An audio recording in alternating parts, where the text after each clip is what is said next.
Hello guys, welcome to my YouTube channel. यहाँ पे हम बात कर रहे हैं MT9 की। ठीक है, आज हम चैप्टर 4 करेंगे। रियल फंक्शंस है वो हमारे पास। ठीक है, तो इसमें हम सबसे पहले हम बात कर लेते हैं कुछ फंक्शंस की। कौन से होते हैं हमारे पास, जैसे पॉलिनोमियल फंक्शन होता है। पॉलिनोमियल फंक्शन जो होता है बेसिकली आपको पता ही है किस तरीके से लिखा जाता है। A0 A1x A2x square an, ये इस तरीके से चलता रहता है, जहाँ पे A0 A1 an तक ये हमारे पास सारे के सारे रियल नंबर से बिलोंग करते हैं। और जहाँ पे an जो होता है वो नॉट इक्वल्स टू में 0 होना चाहिए, और n जो होता है नेचुरल नंबर से बिलोंग करता है, x जो होता है वेरिएबल होता है। ठीक है, इस कंडीशन पे हम px को क्या कंसीडर करते हैं, पॉलिनोमियल कंसीडर करते हैं। डिग्री जो होती है वो किस तरीके से निकाली जाती है, पॉलिनोमियल के सबसे हाईएस्ट पावर को ही क्या कहते हैं, उसकी डिग्री कहती है। और हमें पता है डिग्री जो होती है वो हमेशा क्या होनी चाहिए, नेचुरल नंबर होनी चाहिए। नेचुरल नंबर के अलावा कोई भी और नंबर होता है तो वो डिग्री जो होती है कंसीडर नहीं की जाती है उसकी। ठीक है, डिग्री अगर 0 होती है तो कांस्टेंट फंक्शन हो जाता है। f(x) इक्वल्स टू में k लिखा जाता है, जहाँ पे k हमारा कोई भी कांस्टेंट वैल्यू हो सकती है। 1 हो जाती है तो लीनियर इक्वेशन हो जाती है, जो कि एक स्ट्रेट लाइन बनाती है। इसका कुछ इस तरीके से लिखा जाता है, जहाँ पे a नॉट इक्वल्स टू में 0, 2 होगी तो क्वाड्रेटिक हो जाती है। ठीक है, 3 होगी तो क्यूबिक हो जाएगी, और 4 होगी तो बाई क्वाड्रेटिक हो जाती है। ठीक है, अब नेक्स्ट की हम बात करते हैं कुछ इंपॉर्टेंट फंक्शंस की, जो है हमारा सबसे पहले आता है आइडेंटिटी फंक्शन।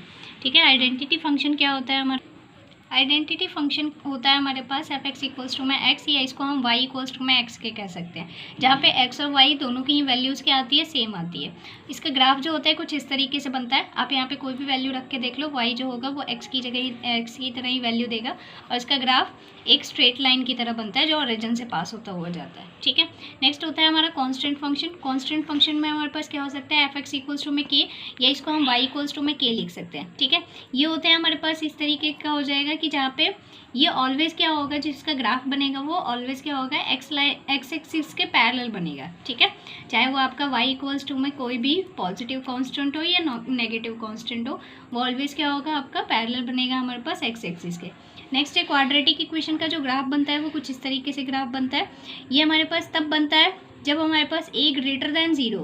ठीक है, और इस तरीके का ग्राफ हमारा तब बनता है जब a लेस देन 0 होता है। ठीक है, ये हमारे पास ग्राफ तब बनता है जब इसके जो ज़ीरोज़ आते हैं, अल्फ़ा और बीटा, वो दोनों के दोनों नॉट इक्वल हो। ठीक है, तो इस तरीके का ग्राफ बनता है। जब अल्फ़ा और बीटा इक्वल्स टू में हो जाते हैं तो वो किसी एक पॉइंट पे मीट करते हैं, इस वजह से इसका ग्राफ इस तरीके से बनता है। ठीक है, अब नेक्स्ट की बात करते हैं हम। नेक्स्ट है हमारा क्यूबिक इक्वेशन। क्यूबिक इक्वेशन जो होती है हमें पता है उसके 3 रूट्स होते हैं, रियल रूट्स होते हैं। ठीक है, तो वो किस तरीके से होता है, इसका ग्राफ इस तरीके से तब बनेगा जब a हमारा ग्रेटर दैन इक्वल्स टू में ग्रेटर दैन 0 हो जाए। ठीक है, उस कंडीशन पे अल्फा बीटा हमारा रियल होते हैं, ये तो पता ही है आपको। ठीक है, ये हमारे पास ग्राफ तब बनता है जब हमारे पास जो क्यूबिक इक्वेशन है उसके अंदर जो a होगा वो लेस देन 0 हो जाए। अल्फा बीटा गामा जो होते हैं ये हमारे पास रियल्स होते हैं। ठीक है, बाई क्वाड्रेटिक की बात करते हैं तो बाई क्वाड्रेटिक इक्वेशन इस तरीके से लिखी जाती है। ठीक है, अब इसके जो ग्राफ बनते हैं वो हमारे पास कुछ इस तरीके से ग्राफ बनेगा, जिस टाइम पे a आपका ग्रेटर दैन 0 होगा, और इस तरीके का ग्राफ तब बनेगा, नीचे की तरफ डाउनवर्ड ग्राफ तब बनेगा जब हमारे पास a जो होगा वो लेस देन 0 हो जाएगा। ठीक है, अब डोमेन की बात कर लेते हैं। डोमेन जो होता है किस फंक्शन के लिए क्या होता है। ठीक है, तो रूट ऑफ f(x) जो होगा तो उस कंडीशन पे जो हमारे पास डोमेन होंगे वो सारे के सारे जो होंगे वो क्या होंगे, आपके पास ग्रेटर दैन इक्वल्स टू में 0 होंगे।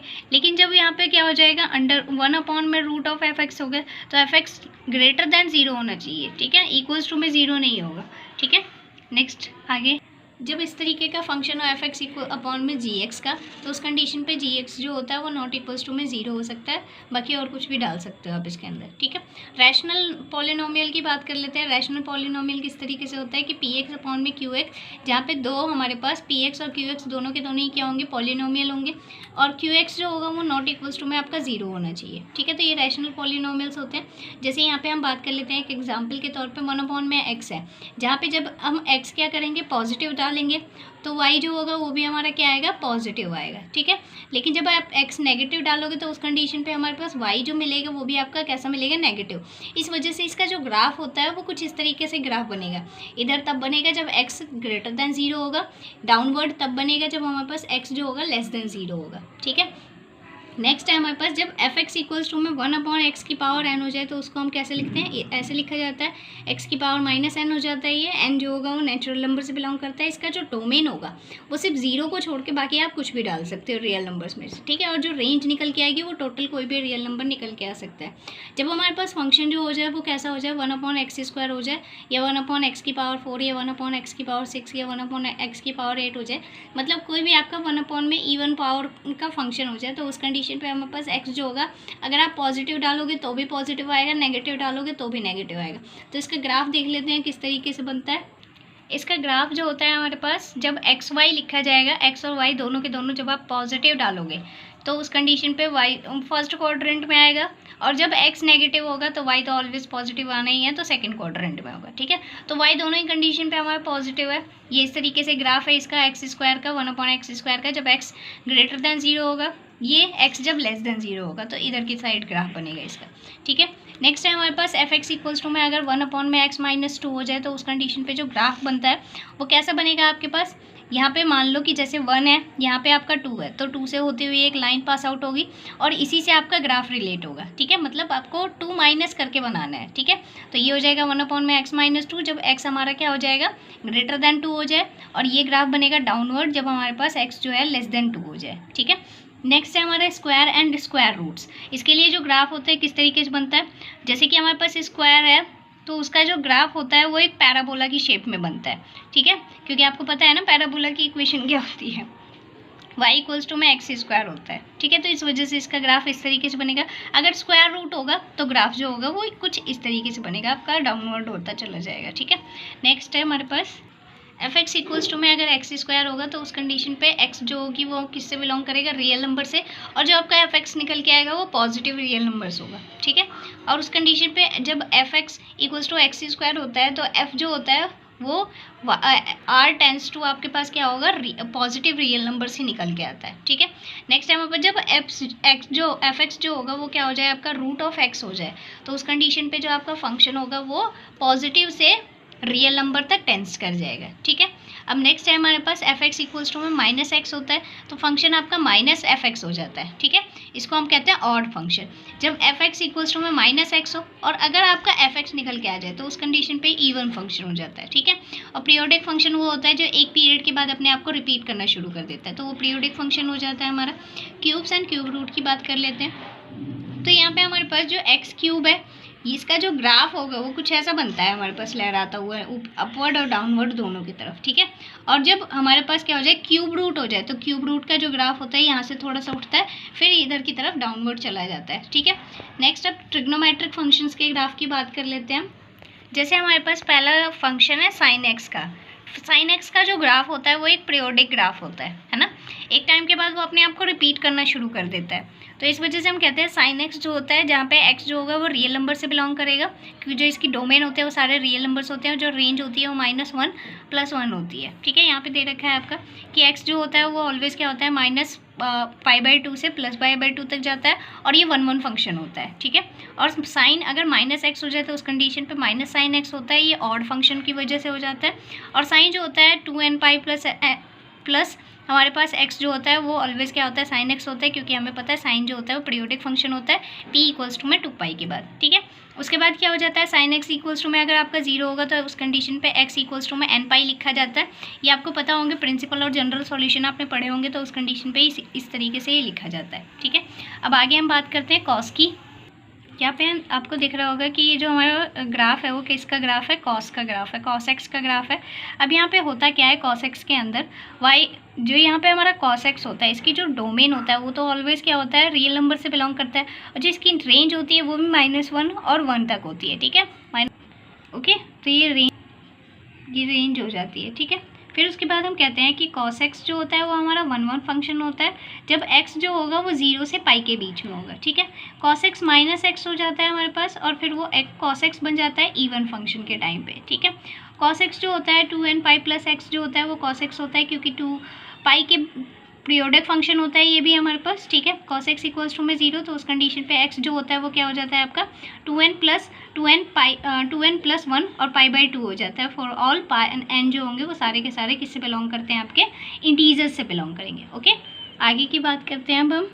यहाँ पे क्या है, जैसे कि 10x की बात कर लेते हैं, यहाँ 10x की बात करते हैं। तो जो 10x का ग्राफ होता है आपको पता ही है, 10x जो होता है वो कैसे लिखा जाता है, sin x upon cos x लिखा जाता है, जहाँ cos x जो होता है नॉट इक्वल्स टू में 0 होता है, ठीक है। आप इसको ऐसे भी लिख सकते हो y इक्वल्स टू में 10x। फिर उसके बाद जो इसका ग्राफ होता है वो कुछ इस तरीके से ग्राफ होता है, क्योंकि हमें पता है कि एक पीरियड के बाद जो 10x का ग्राफ होता है वो क्या हो जाता है, टूट जाता है, ब्रेक डाउन हो जाता है, क्योंकि ये पीरियोडिक नहीं होता है ना। तो इस वजह से क्या होता है, जो इसका डोमेन होता है वो डोमेन कैसा होता है, 2n+1 π/2, मतलब कि कॉस की जो वैल्यूज़ होती हैं जहाँ पे ये ग्राफ ब्रेक डाउन होता है ना। सारे पीरियोडिक जहाँ पे ये ब्रेक डाउन होना शुरू हो जाता है वहाँ पे इनको हटा के बाकी जितने भी होते हैं वो सारे डोमेन डाले जाते हैं और रेंज जो होता है वो सारा रियल नंबर निकल के आता है, ठीक है। 10x -x लिखा जाएगा तो 10x जो होता है वो -x ही होता है, क्योंकि ये एक ऑड फंक्शन होता है। 10x जो होता है वो 10 जो होता है वो आपका n प्लस x होता है, जहाँ पे ये 10x हो जाएगा जब पाई पे जाएगा। ये p इक्वल्स टू में पाई के लिए सिर्फ पीरियोडिक होता है, बाकी और किसी के लिए भी नहीं होता, ठीक है। सिर्फ पाई पे ही पीरियड 10x जो होता है वो 1 फंक्शन होता है, x जो होता है वो π/2 से -π/2 से π/2 तक होता है, ओके। अब कॉट की बात करते हैं, तो कॉट जो होता है उसका भी ग्राफ हमारे पास पीरियोडिक नहीं होता, ठीक है। क्यों? क्योंकि यहाँ पे क्या आ जाता है, cos x अपॉन में sin x आ जाता है, जहाँ पे sin x जो होता है नॉट इक्वल्स टू में 0 होना चाहिए, ओके। अब इसके पीरियड की बात करते हैं।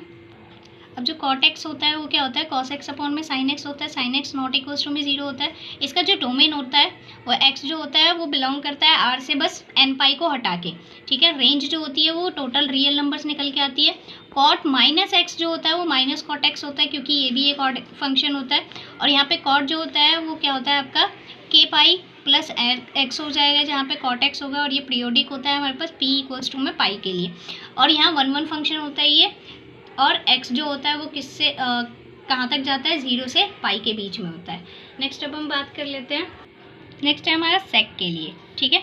तो सेक में हमारे पास क्या होता है, उसका जो ग्राफ होता है वो कुछ इस तरीके से ग्राफ बनाया जाता है। उसका सेक जो होता है वो 1/cos होने की वजह से जो इसका ग्राफ होता है वो कुछ इस तरीके से डिफाइन होता है, ठीक है। जहाँ पे cos x जो होता है नॉट इक्वल्स टू में 0 होता है। जो डोमेन होगी इसकी, जो cos x होता है उसकी जितनी भी वैल्यूज़ होती हैं उनको कट करके बाकी सारे रियल नंबर्स को डाला जाता है। जो रेंज होती है इसकी वो -1 से 1 तक की होती है। सेक जो होता है वो 2k पाई प्लस या n पाई लिख सकते हो, 2n pi plus x equals to में सेक x होता है, ठीक है। और p इक्वल्स टू में यहाँ पे क्या हो जाता है, 2 पाई हो जाता है। सेक जो होता है हमारे पास वो -x इक्वल्स टू में सेक x ही होगा, क्योंकि ये हमारा इवन फंक्शन होता है, ओके। नेक्स्ट है हमारे पास cos x की बात कर लेते हैं। cos x जो होता है, cos x का ग्राफ जो होता है वो कुछ इस तरीके से ग्राफ बनाया जाता है इसका, ठीक है। और अगर हमें cos x और sec x दोनों का ग्राफ साथ में बनाना होगा तो वो ग्राफ जो होता है कुछ इस तरीके से बन जाता है, ठीक है।